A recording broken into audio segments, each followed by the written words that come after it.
Madame, Monsieur, bonsoir. Bienvenue dans le 20h de Tweet TV. Voici les titres de votre journal de ce 16 avril 2021. Infrastructure routière, Éric Bougman sur les chantiers des routes nationales 18 et 4. Le retard accusé dans le démarrage des travaux heurte le ministre qui monte le ton. L'Office national de l'eau et de l'assainissement, ONEA, propose un nouveau mode de facturation à ses abonnés. Un consensus qui fait suite à 48 heures de réflexion et d'échange entre l'Office et ses partenaires sociaux. Et pour terminer avec les titres, le ministre en charge de la réconciliation nationale et le chef de file de l'opposition burkinabé assis à la même table et partageant le même objectif, réconcilier tous les Burkinabés. Le ministre des Infrastructures a visité ce jeudi 15 avril les chantiers des routes nationales 18 et 4. Éric Bougman a constaté l'état d'avancement des travaux de ces deux chantiers qui ont accusé un retard dans leur exécution. Si pour la RN 18, le taux de réalisation est estimé à 33%, du côté de la RN 4, le démarrage effectif des travaux est encore attendu. Là-dessus, le ministre n'a pas manqué de hausser le ton. Maxime Jean-Eudes de Bambara. Après plusieurs mois de retard accusé dans le démarrage effectif des travaux de bitumage de la RN 18, le ministre des Infrastructures et du Désenclavement, Éric Bougman, accompagné du ministre de la Culture, originaire de la région de l'Est, est venu constater l'état d'avancement des travaux. Cette route, longue de 129 km, reliant Fada-Bogandé, est en plein chantier, se réjouit Éric Bougman, pour qui ce bitumage permettra de désenclaver cette partie du Burkina, autrefois appelée la Yaya profonde et métallique. Le constat que l'on peut faire aujourd'hui, c'est un constat de satisfaction. Parce que vous avez vu avec nous, les terrassements généraux sont estimés actuellement à 37%, pendant que les ouvrages ont été exécutés à 33% environ. Éric Bougman se satisfait particulièrement de l'évolution des ouvrages jugés complexes, comme le pont de Kongaï et l'élargissement de la digue du barrage de Kanchari. Lancé officiellement le mardi 5 novembre 2019 pour un délai de 22 mois, le ministre exhorte l'entreprise PFO en charge du chantier à redoubler d'efforts pour rattraper le retard. Toute la difficulté avec les entreprises étrangères, surtout celles qui interviennent pour la première fois dans notre pays, c'est bien la question de la mobilisation du matériel. Donc il y a eu beaucoup de retard dans la mobilisation du matériel. On va faire tous nos efforts déjà pour terminer dans des délais raisonnables. Donc d'ici, comme j'ai dit, la saison, début de saison pluvieuse, on doit assurer la circulation. Je pense donc début de l'année 2022. On va voir avec les travaux en cours, peut-être il y a des travaux supplémentaires, peut-être. Donc je ne peux pas dire à quelle date exactement, mais on va faire le nécessaire et même mieux que prévu d'avancer les travaux. Cap ensuite sur la RN4 reliant Gunguen-Fada, frontière du Niger. Contrairement à la RN 18 qui connaît une avancée dans l'exécution des travaux, le démarrage effectif des travaux de cette route lancé le samedi 19 septembre 2020 se fait toujours attendre. Un démarrage que le ministre Éric Bougman juge lent et poussif. Nous prendrons nos responsabilités si ça continue de piétiner de la part de l'entreprise. Et nous leur avons bien dit, nous n'allons pas continuer à accepter indéfiniment ces insuffisances, je dirais, anormales et inacceptables de la part d'une entreprise de la taille de Sintram. Il faut les plans. On est en train de travailler sur ce volet-là, de faire préparer les plans pour commencer les travaux. Ça va être dans les environs d'un mois et demi pour voir concrètement le travail sur le chantier. Que ce soit la RN18 ou la RN4, les voix se font de plus en plus vives du côté des populations contre les retards accusés dans le démarrage des deux chantiers. À Bogandé et Fada, le ministre Éric Bougman a eu un face-à-face avec les organisations de la société civile pour expliquer les difficultés rencontrées et demander l'accompagnement de ces populations pour la bonne réalisation des différents chantiers. À l'issue de la rencontre, le mouvement RN18 sursoit à sa marche prévue pour le 30 avril prochain. Quant à la coordination des organisations de la société civile de FADA, elle annonce une conférence de presse pour ce samedi 17 avril pour définir la suite à donner à la marche prévue pour le 24 avril. Le ministère de la Femme, de la Solidarité nationale, de la Famille et de l'Action humanitaire a tenu son premier conseil d'administration du secteur ministériel de l'année 2021. Un rendez-vous avec comme thématique contribution du ministère de la Femme, de la Solidarité nationale, de la Famille et de l'Action humanitaire à la mise en œuvre du programme présidentiel à 2021-2025. Tous les détails avec Yacinthe Sawadogo. Ce premier CACEM du ministère de la Femme, de la Solidarité nationale, de la Famille et de l'Action humanitaire vise à faire le rapport des activités menées en 2020, le plan d'action triennal 2021-2023 et aussi le plan annuel de travail 2021. Pour le ministre en charge de la Femme, en dépit du contexte national marqué par la crise sécuritaire et sanitaire, son département a su relever les challenges de l'assistance aux personnes déplacées internes et aux communautés hôtes, le renforcement de la résilience des personnes vulnérables et leur autonomisation. À cela s'ajoute l'octroi de crédits du phare à 117 422 femmes pour un montant global de 14 661 238 500 francs CFA. L'octroi de crédits spécifiques à 2399 femmes des marchés EIA dans le cadre de la relance économique du fait de Covid-19. Le cash transfert de 20 000 francs CFA et ce pour 3 mois à 20 000 femmes vulnérables des marchés IA de Ouagadougou et de Bobo-Dioulasso pour soutenir leur activité génératrice de revenus dans le cadre des réponses aux effets de la Covid-19. L'appui financier sous forme de subventions à 1450 adolescents des régions de la boucle du Moun, du centre-est, de l'Est, des Hauts-Bassins et du Sahel pour la mise en œuvre de leurs projets individuels. L'établissement d'actes de naissance ou de cartes nationales d'identité au profit de 15 000 femmes vulnérables. L'octroi de kits de dignité à toutes les femmes déplacées internes officiellement recensées. Ce rendez-vous va permettre également, selon Hélène-Marie-Laurence Ilboudo-Marchal, d'échanger sur le programme de société du président du Faso, Roch-Marc Christian Kaboré, dont certains axes touchent le département de la femme, de la solidarité nationale, de la famille et de l'action humanitaire. Vous savez, aujourd'hui, nous sommes dans la rédaction du nouveau référentiel. Et dans ce nouveau référentiel, il est important de noter que c'est les engagements du président du Faso tenus par rapport à sa réélection. Donc, tout ce qui est secteur social, secteur vulnérabilité, nous avons notre part de responsabilité.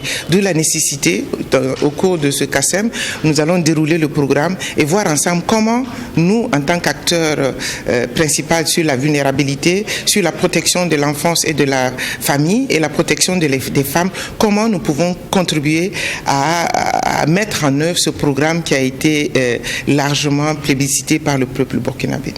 Rappelons que le thème de ce premier CACEM du ministère en charge de la femme de l'année est contribution du ministère de la Femme, de la Solidarité nationale, de la Famille et de l'Action humanitaire à la mise en œuvre du programme présidentiel 2021-2025. Malgré le contexte sanitaire et humanitaire, le taux d'exécution physique est de 92,54% en 2020, d'où la satisfaction de la première responsable. L'Office national de l'eau et de l'assainissement ONEA et ses partenaires sociaux valident un nouveau procédé de facturation en travaux à Koudougou. Les 14 et 15 avril dernier, ces différents acteurs ont penché pour un relevé bimestriel avec la consommation répartie sur 2 mois. Cette dernière méthode de facturation vient ainsi remplacer celle basée sur l'estimation qui a fait bon nombre de mécontents parmi vous. Pour mieux comprendre ce nouveau mécanisme de facturation de l'ONEA, nous vous invitons à suivre ce reportage de Michael Tougri.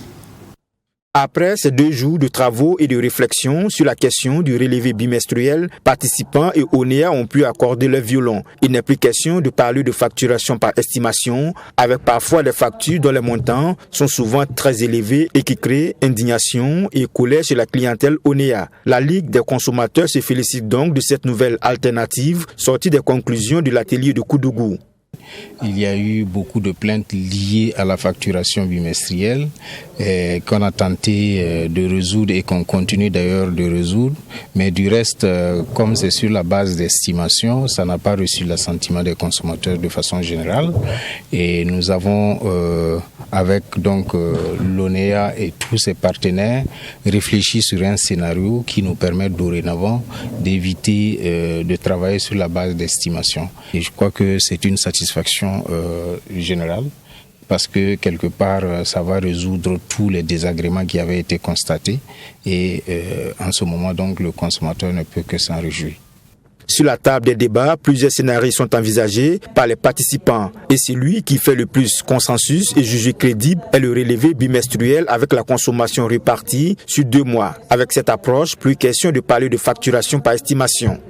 Les conclusions que nous avons retenues, nous avons passé les différents scénarios en revue en analysant les avantages et les inconvénients de chaque scénario. Et de façon consensuelle, nous sommes arrivés à un scénario que nous avons retenu. Nous avons adopté le scénario 3 qui consiste donc à relever une fois tous les 2 mois et diviser cette consommation par 2 et puis appliquer le tarif qui est en cours.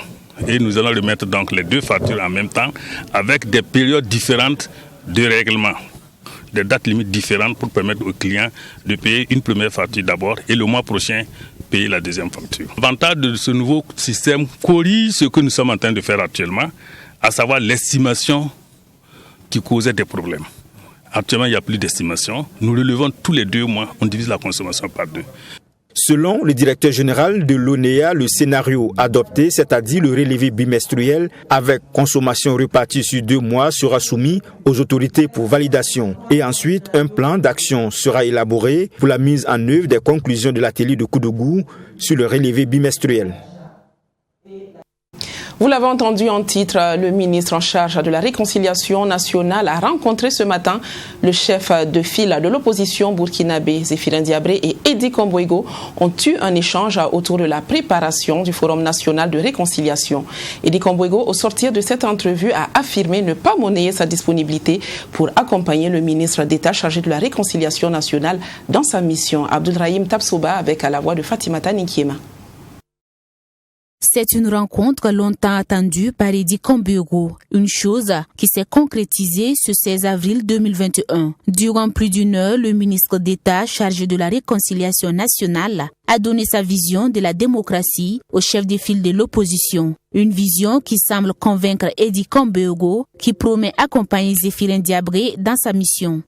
Nous ne voulons plus que les politiques se regardent en chien de faïence. Nous ne voulons plus que les Burkinabés se regardent en chien de faïence. Nous avons à tous les niveaux, comme il a si bien dit, en 4 catégories, disséquer la réconciliation. Nous l'accompagnerons dans ce sens-là. Ce n'est pas seulement une histoire de politiciens, comme il a si bien dit, également au niveau communautaire, également au niveau social.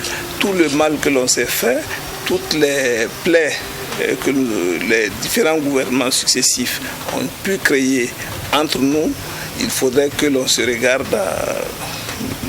les yeux dans les yeux, se dire la vérité, et se pardonner mutuellement, et regarder comment on peut donner confiance au peuple burkinabé, construire un Burkina meilleur et un mieux vivre ensemble. Zéphirin Diabré dit inscrire cette vision dans le cadre de ses concertations engagées depuis sa prise de fonction, des rencontres avec les différents acteurs sociaux qui permettront de recueillir les avis et les observations en vue de la préparation du Forum national de la réconciliation qui se tiendra, selon le ministre d'État, très prochainement. Un échange d'un très haut niveau, non seulement de cordialité, mais d'enseignement, dont je repars très satisfait, avec un sens élevé de l'hospitalité qui a favorisé en tout cas ces échanges-là. J'ai pris un certain nombre de notes et nous continuerons à garder le contact pour que d'ici et de là où ils sont, ils continuent aussi à nourrir la réflexion qui se mène au niveau du ministère dont j'ai la charge là, par rapport donc à cette question très importante. La question du retour de Blaise Compaoré, promis par le président du Faso, 6 mois après son élection, qui aujourd'hui est mise en accusation dans l'affaire de Thomas Sankara, s'est également invité lors de la visite. Si pour Zéphirin Diabré, le gouvernement ne peut pas s'ingérer dans les questions de justice, Edi Komboigo, lui, promet une réaction du CDP très bientôt. Le projet Approche multisectorielle pour la prévention du retard de croissance du ministère de la Santé bénéficie d'un accompagnement financier de la Fondation Bill et Melinda Gates. Officiellement lancé ce vendredi, le projet couvrira plusieurs localités du Burkina Faso. Mamidriana Kamabou vous donne plus de détails. Ce projet vise à réduire le taux aigu de la malnutrition et celle du retard de croissance des enfants. Selon le résultat de l'enquête nutritionnelle nationale, la prévalence de la malnutrition est passée de 11,3% en 2019 à 9,1% en 2020 et celle du retard de croissance de 35,1% à 24,9% sur la même période. Les efforts ont été fournis, mais des défis restent à relever. Comme nous ne voulons pas faire du saupoudrage dans le système de santé, nous voulons donc optimiser et renforcer ce que nous mettons déjà en œuvre. C'est dans ce sens que nous partons donc dans ces zones-là pour pouvoir renforcer ce que nous étions en train de faire dans ces localités. Et lorsqu'on va voir que ça va aller bien, qu'on va voir qu'avec les ressources qu'on a et qu'on est vraiment focalisé, on a de très bons résultats, on peut donc faire le plaidoyer pour pouvoir avoir plus de financement et passer petit à petit à l'échelle. Il ne s'agit pas de mettre beaucoup d'argent dans plusieurs endroits au même moment et ne pas pouvoir corriger les imperfections qu'on ne peut pas. Financé par la Fondation Bill et Melinda Gates, ce projet a une durée de 4 ans, soit de 2021 à 2024. Il permettra de renforcer l'accompagnement de l'UNICEF au ministère de la Santé. Nous voulons voir comment investir beaucoup plus dans les plateformes communautaires, dans les structures communautaires qui existent, pour booster la transformation sociale, pour booster la demande des services à tous les niveaux. Donc voilà, c'est ce qui est nouveau. Ce qui est nouveau aussi, c'est le paquet intégré d'intervention que nous apportons. Alors, ce paquet inclut la nutrition, par exemple la prévention du retard de croissance, la santé communautaire, l'institutionnalisation de la santé communautaire, l'eau, l'hygiène et l'assainissement. Ce financement renforcera également des initiatives du système des Nations Unies pour la prévention du retard de croissance dans la province du Gourma. La commune de Zignaré bénéficiera du projet de nutrition maternelle dans le district sanitaire. Le projet de santé communautaire sera piloté dans le district sanitaire de la commune de Zorgo. La 10e édition du Salon international de l'étudiant se tiendra du 22 au 24 avril au parc d'exposition du CIAO à Ouagadougou. C'est un cadre de rencontre au profit des acteurs de l'éducation. Une conférence de presse annonçant l'événement a eu lieu ce 16 avril 2021 à Ouagadougou en présence de Fatimata Nikiema. À moins d'une semaine de la tenue de la 10e édition du Salon international de l'étudiant SIE, le comité d'organisation face à la presse a annoncé les couleurs de l'événement. Sont attendus à ce salon international de l'étudiant des élèves, des étudiants, des parents d'élèves et des professionnels de l'éducation. L'objectif de l'édition 2021 du salon est guider les futurs bacheliers et étudiants dans leur choix de formation et dans leur orientation professionnelle, stimuler la scène compétitive et l'excellence en milieu scolaire et universitaire. Créer un cadre de rencontre au profit des acteurs du système éducatif national et international. Présenter l'offre qualitative de formation dont disposent les unités et instituts d'enseignement public, privé et professionnel. Valoriser le capital humain pour un développement socio-économique du Burkina Faso. Un programme d'activité est donc prévu dans l'optique d'atteindre les objectifs de ce 10e Salon international de l'étudiant. Des activités qui tourneront autour de la digitalisation de la formation. Un pôle formation, c'est une exposition qui présente une vue panoramique des curriculums de formation. 2. Un pôle orientation. C'est un hall de coaching en orientation scolaire et professionnelle, animé par des conseillers d'orientation, des psychologues, des centres et cabinets spécialisés en partenariat avec le CIOSPP. 3. Un pôle emploi et entrepreneuriat. Selon le comité d'organisation de cette 10e édition du salon dédié aux acteurs du système éducatif burkinabé et international, environ 5000 personnes sont attendues du 22 au 24 avril prochain. Et c'est plus de 27 millions de francs CFA que devront débourser les promoteurs et leurs partenaires pour l'organisation de cette activité. La ministre déléguée chargée de la recherche scientifique et de l'innovation, Maminata Traoré Coulibaly, a visité les locaux de l'université Aube Nouvelle de Bobo-Dioulasso ce mercredi. Une étape qui s'inscrit dans le cadre du renforcement de partenariat avec les structures publiques, universités et centres de recherche. L'étudiante, d'une journée après s'être familiarisée avec les lieux, a formulé quelques conseils à l'endroit des premiers responsables de l'établissement, Joseph Koudougou. L'université Aube Nouvelle de Bobo-Dioulasso a reçu ce jeudi 15 avril la visite de Madame la ministre déléguée chargée des enseignements supérieurs et de la recherche scientifique. Maminata Traoré dit être venue constater et saluer le travail abattu par les acteurs sur le terrain en matière d'enseignement et de recherche. Je suis très fière et en tout cas contente de ce que j'ai vu ici ce matin, la capacité de formation et les ambitions de l'université Aube Nouvelle pour la recherche. J'ai vu des enseignants dédiés avec beaucoup de formations, 39 diplômes qui sont délivrés ici dans cette université. Donc ça veut dire que c'est une capacité très intéressante pour la formation et cette université est une référence pour notre ministère. Lors de cette visite, Maminata Traoré, après avoir touché du doigt les réalités, a fait quelques suggestions. Les suggestions, c'est qu'on essaie au niveau de la région de mutualiser les ressources. C'est vrai qu'ils sont encore jeunes, ils veulent développer des plateaux de recherche et les chercheurs de la région, aussi bien que les anciens chercheurs, pourraient les épauler pour mettre en place cette recherche dont ils ont déjà défini un plan stratégique. Pour les responsables de l'université Aube Nouvelle, cette visite est une marque de reconnaissance. C'est avec un sentiment de fierté que nous avons reçu Madame le ministre dans nos locaux, parce que pour ses premières visites aux universités, elle a choisi notre université et nous lui sommes très reconnaissants pour ce choix qui, comme on le dit, est probablement basé sur le fait que nous sommes une des rares universités privées à avoir un plan stratégique de la recherche et à animer une école doctorale. Cette visite de Madame la ministre déléguée chargée des enseignements supérieurs et de la recherche scientifique, faut-il le rappeler, entre dans le cadre de sa première tournée à Bobo-Dioulasso pour s'imprégner du fonctionnement des institutions d'enseignement supérieur et scientifique. Aujourd'hui, 16 avril, la journée mondiale de la voix. Une équipe de 3TV est allée à la rencontre de ces mythiques voix off du monde audiovisuel qui vous ont marqué et qui continuent certainement de le faire. Elles vous ont probablement inspiré tous les sentiments, de la joie à la tristesse, en passant par l'étonnement. Mais quels sont ces visages qui se cachent derrière de telles cordes vocales si bien maîtrisées? Maxime Jean-Eudes lève le voile pour vous. Vous rêvez de devenir millionnaire? La Lonabé vous ouvre. Ce sont des voix que l'on entend le plus souvent dans les spots publicitaires, mais leurs visages sont peu ou méconnus du grand public.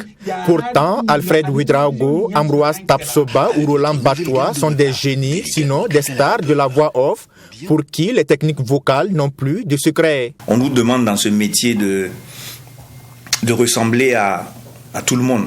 Quand je dis tout le monde, c'est parce que aujourd'hui tu vas faire une voix, on te demande de jouer, de faire comme si c'est un dialogue, ça a une voix particulière. Ensuite, on va te dire que ce spot, il faut qu'il soit cérémonial, ça demande aussi une voix. Ou alors il va falloir faire rire, etc., etc. En fonction de la demande, il faut s'adapter. Un ton de voix sensuel, justement, peut attirer l'attention du consommateur. Imaginez-vous un parfum. Je sais qu'au fond de moi, si je cherche bien, il y a cette lumière. Vous voyez, voilà. Mais contrairement à ça, je sais qu'au fond de moi, si je cherche bien, il y a cette lumière. Je la sens grandir en moi. Elle se propage dans l'infini de mon corps. Après 30 ans d'expérience pour Alfred Ouedraogo, plus de 35 ans pour Ambroise Tapsoba et 15 ans pour Roland Batois, chacun des trois a une histoire particulière. Si les deux derniers sont passés par la radio pour travailler leur voix et se faire une place dans ce métier, le premier, quant à lui, a su mettre son talent d'ancien rappeur à profit pour se frayer un chemin dans la voix off. Personnellement, ce qui m'a aidé, c'est que je suis d'abord chanteur. Donc déjà, la voix, je travaillais cela. Et en termes de parcours, après, il va falloir, bien sûr, la voix, ça se travaille, hein, c'est un muscle.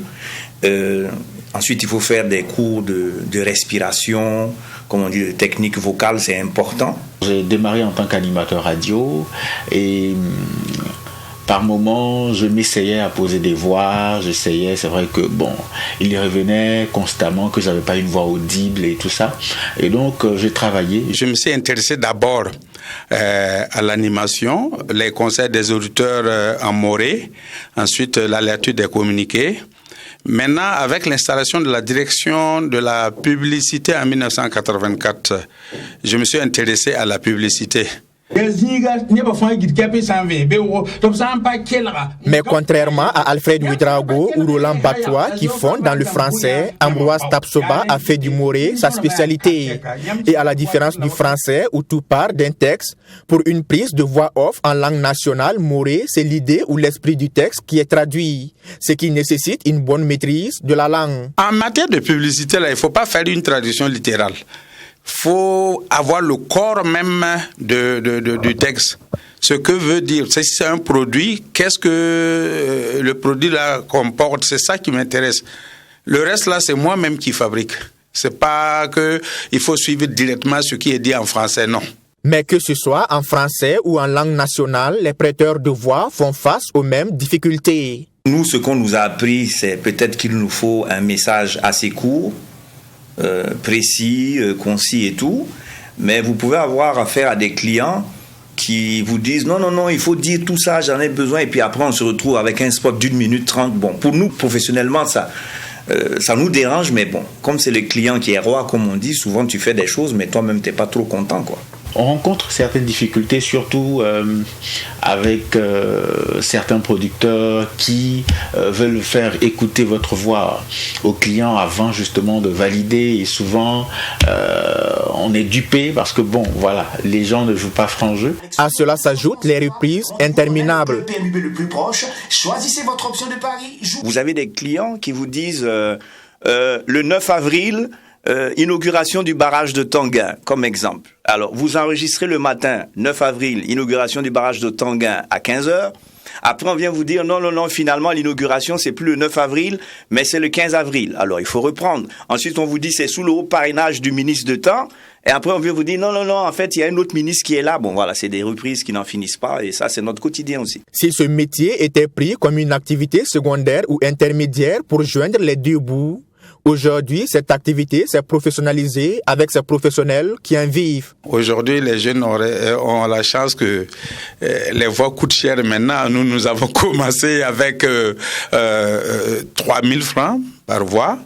Et pendant la période révolutionnaire, là, si c'est les spots étatiques, là, on ne paye pas. Si vous demandez une voix pour un documentaire télé ou bien si c'est une voix radio, ça varie. Ça varie. Et puis ça dépend aussi du client. Bon, disons que ça peut aller, les voix off peuvent aller de 10 000, je dirais, jusqu'à 75 000 ou 100 000.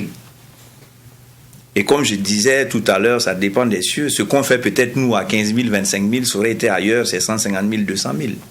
La voix, tout comme tout autre outil, s'entretient pour être au top. Il ne faut pas fumer, il faut éviter les excès de boissons glacées, il faut justement couvrir la gorge quand on est en période sèche. Animateur et directeur de la radio Optima, Ambroise Tapsoba continue de transmettre son savoir-faire à la jeune génération. Roland Batois, à la tête de l'agence Intuition, une agence de création audio numérique, accompagne depuis déjà 7 ans d'existence les petites et moyennes entreprises dans leur communication sonore. Directeur des programmes et des productions à Tam Tam Group Press, Alfred Ouedraogo, tout comme bon nombre de prêteurs de voix au Burkina Faso, continue de faire rêver plus d'un. Son ambition, gravir toujours les échelons et franchir le cap des spots publicitaires pour prêter sa voix dans les productions cinématographiques. 75 000 francs chaque jour, mais ça, il faut le faire. Certains chefs religieux maliens ne sont pas tendres avec le président de la transition et de l'armée nationale. Ce discours est du religieux musulman de la diaspora malienne en Côte d'Ivoire, Mamadou Ouangé. Il a interpellé le président de la transition et le chef de la communauté musulmane du Mali dans une conférence de presse nationale et internationale à donner à Abidjan. Correspondance de Nyamba Kabri.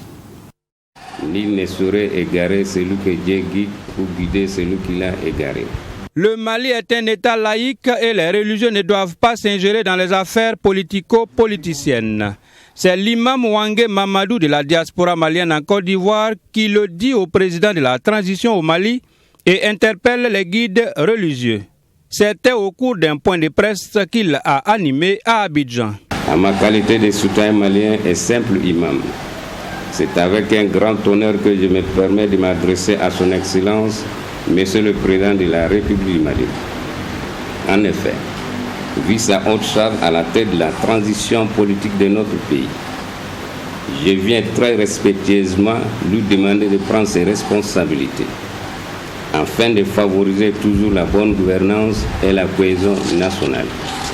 Ainsi, qu'il veuille refuser aux autorités religieuses de s'ingérer dans la sphère politico-politicienne.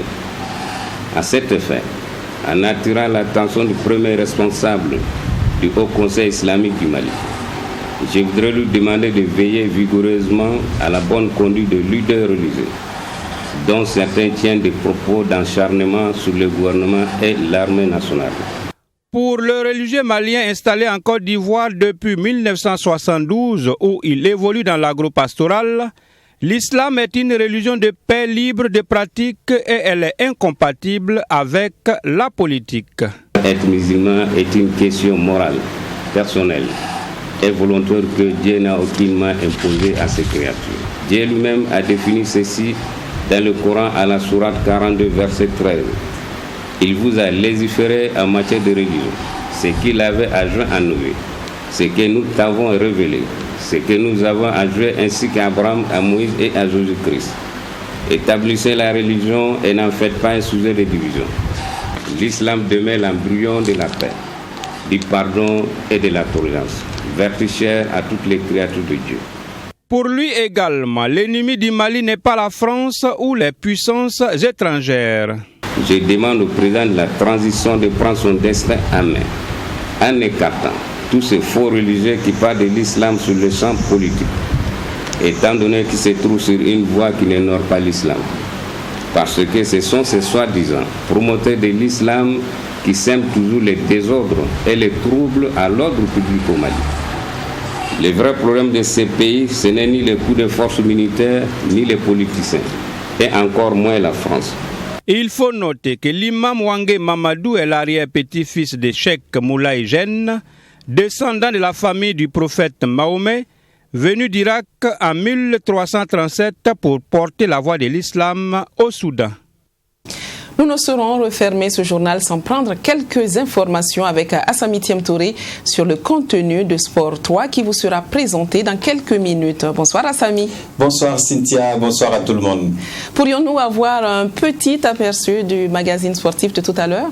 Bien sûr Cynthia, oui, ce soir on va parler de la 26e journée du Face au Foot, un avant-match ce soir vendredi entre l'USO et le Majestic, victoire donc de Majestic 2-1 sur l'USO qui commence à s'enfoncer en tout cas pour un candidat sérieux à la relégation. On essaiera de voir les derniers matchs de ce championnat national, l'avancée de l'USO. On parlera également de la Coupe du Faso avec le tirage au sort des 8e de finale qui ont été faits la semaine dernière. Donc on en parlera dans cette émission bien sûr et on terminera avec une compétition de basket qui est en vue en tout cas au cours de ce week-end, Cynthia.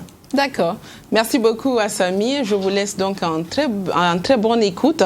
Nous passons vous souhaiter une belle émission à vous et à vos invités décodeurs que je salue au passage. Merci Cynthia. Madame, monsieur, on s'arrête ici pour aujourd'hui, mais je vous donne un rendez-vous demain à la même heure. Bon début de week-end sur Tree TV, la télévision interactive. Bonsoir.